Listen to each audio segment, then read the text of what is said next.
So tonight we're gonna make a queso fresco, which is Spanish for fresh cheese. It's a cheese that doesn't require hardly any aging. It's got some active cultures in it. And we've got a big pot of milk here. This cheese uses a rennet for a thickener.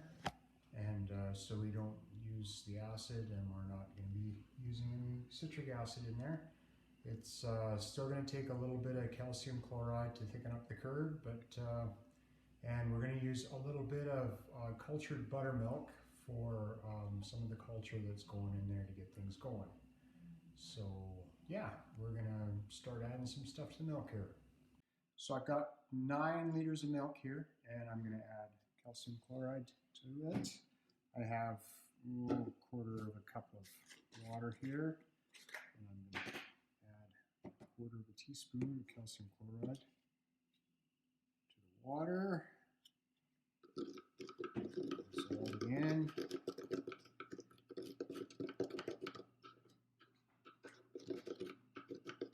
This helps thicken the curd, make it stronger.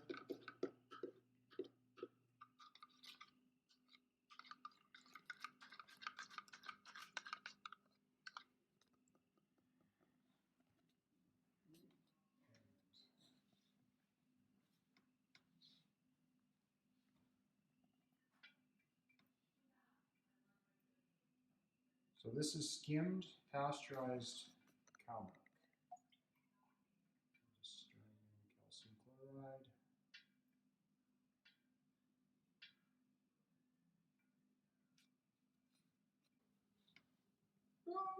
You lost your spoon?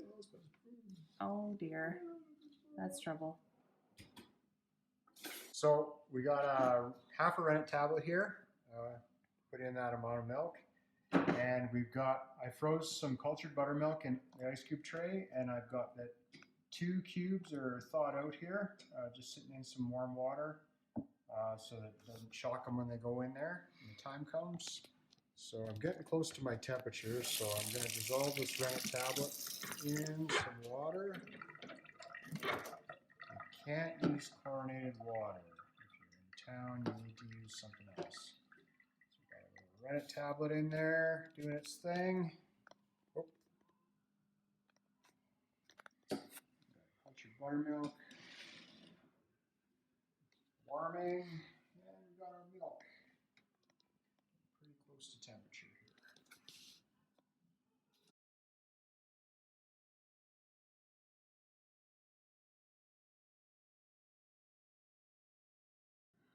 Oh good, you lost your spoon again? What in the world? I need a spoon holder. This is like twice now. I need a spoon holder. So our cheese is at 90 degrees Fahrenheit, and I've got our buttermilk here. It's just gently thawed out. I'm going to stir it in.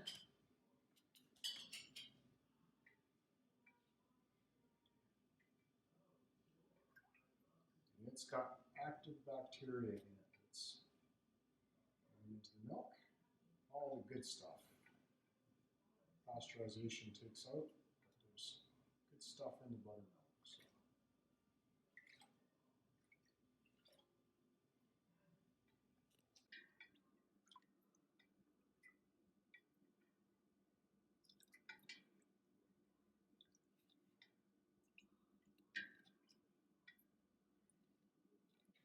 So now that we've added the rennet, we're going to leave it for half an hour, 45 minutes, however long it takes for the milk to set.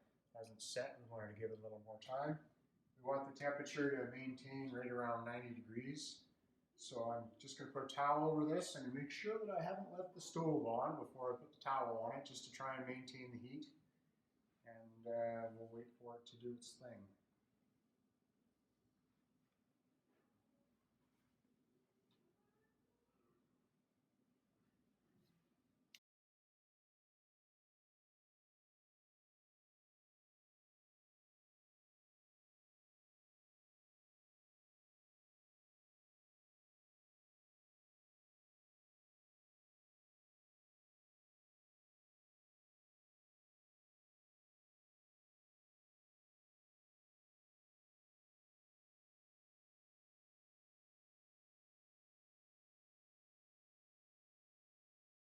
So the curds are getting smaller because they're cooking. We just want to keep stirring it. We're at 95 degrees right now.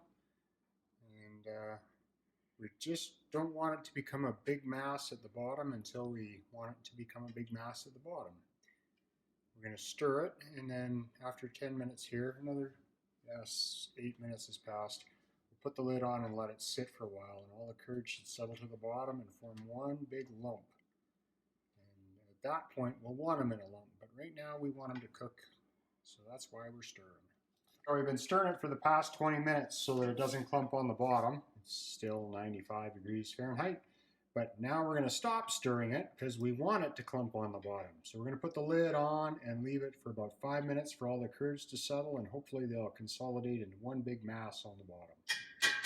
So here's the lid.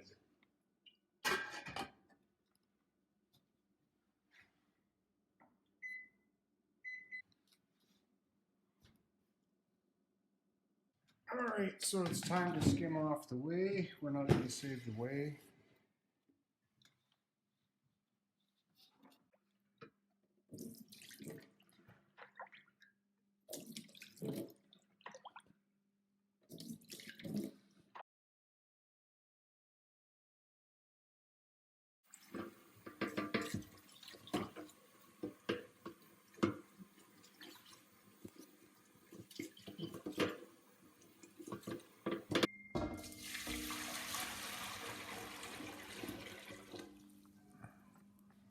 What temperature? 95 degrees. Okay.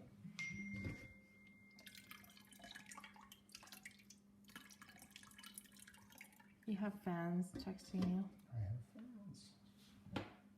Lucky.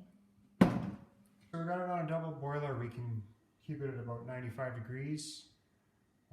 We just want to keep it warm, the same temperature, so the buttermilk stuff can do its thing, and we're trying to cook a little bit of the whey out of it.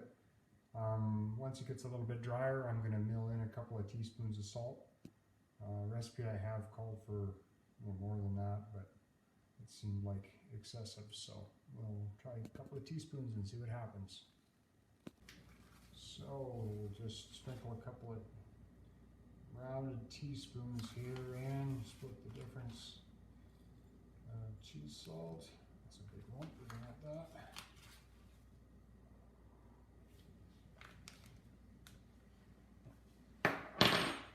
And mix it in.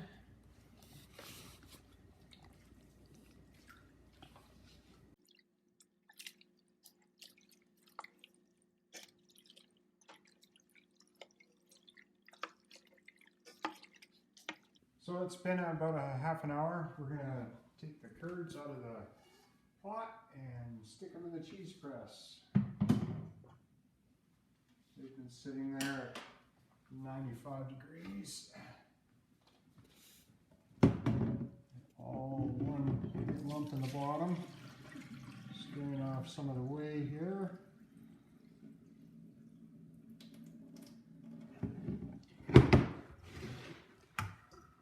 You're supposed to put big chunks in there.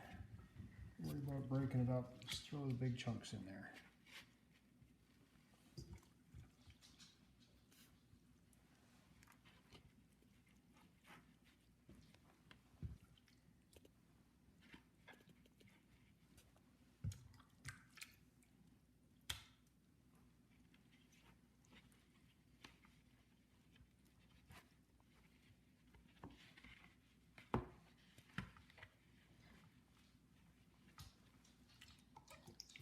Is it hot? It's not even as warm. It's a lukewarm bath, basically. It's warm, but it's not hot. Everything's done at that temperature, I think, so that the buttermilk is doing its thing the whole time.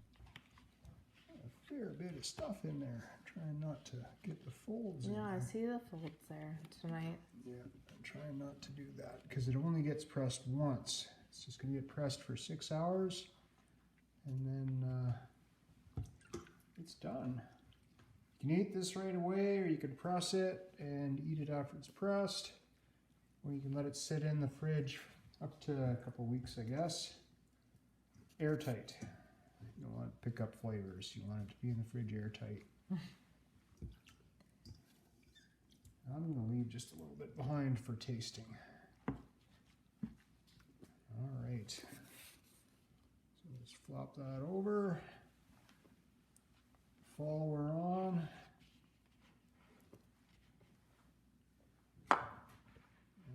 That's going to be too big. I need the smaller one. Smaller one.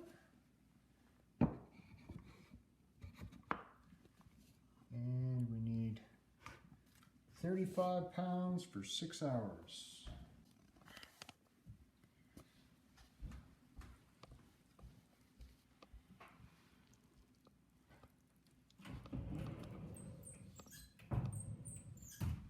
It's like a river.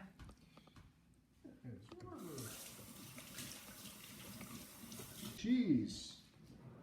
Taste it. Yeah, let's see what we got here. A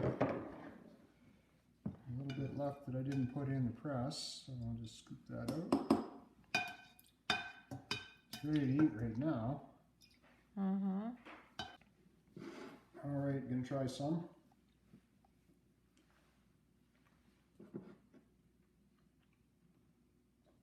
Oh, it really tastes good. Just the right amount of salt in there. And just a little bit squeaky, but really yummy. Yeah, there's not going to be any of this left.